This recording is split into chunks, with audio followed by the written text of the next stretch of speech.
I'm Pam Seatle in Bolton with a City News exclusive from another one of our viewers. A Bolton mother of two is lucky to be alive tonight after she says her car was struck by a flying tire on the 407 near Highway 27 on Monday morning. As you can see by the mangled wreckage of her vehicle, the tire shattered her windshield, caved in part of her roof. Despite the massive damage done to her car, it is a write-off, by the way, she was able to escape without any serious injuries. Serious physical injuries, perhaps, but psychological damage is another story. Maria Albanese joins me now live from her home in Bolton. How are you holding up 2 days later? Not holding up very well. Just shaken, scared. I can't get the visions out of my head, the sounds, all of it. It's nightmarish. Tell me, it's scary to know that what could have happened. My children could have been in the car. That is probably the most upsetting thing about that footage, is seeing those two baby car seats in the back seat of that car. That must be an image that goes through your mind constantly. Keeps you up at night? Absolutely. They were in the car 6 minutes before that, so it's hard for me to grasp what happened and how it could have turned out.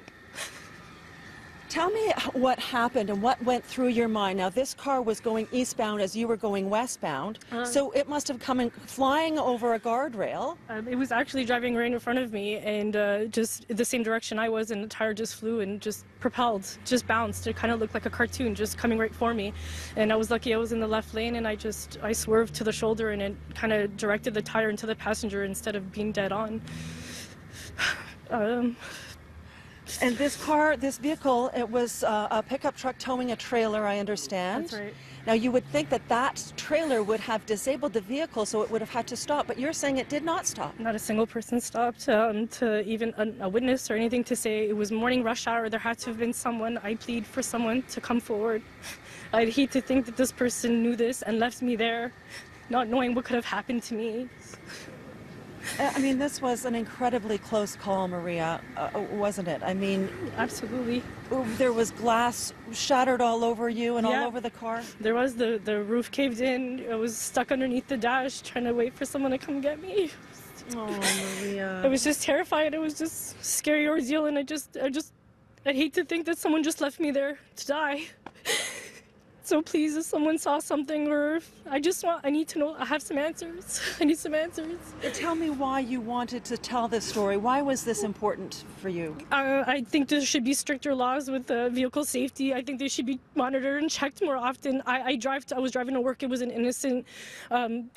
just an innocent situation. I shouldn't have to be worried about debris like tires coming out for me while I'm going to work. These are just things that I shouldn't have to worry about. I don't like to think I live in that kind of country where there's these things I need to worry about. Yeah. We've got people patrolling the roads, especially the 407. There's cameras, there's people out there. Like the 407 police came out right away. Like there has to be someone held accountable for this.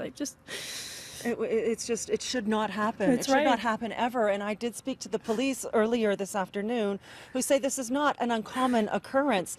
Even just last year in the GTA, the OPP got 130 to 140 calls for tires flying off vehicles. That's astonishing. That's unacceptable. These are 143 lives that could have been taken. Yeah.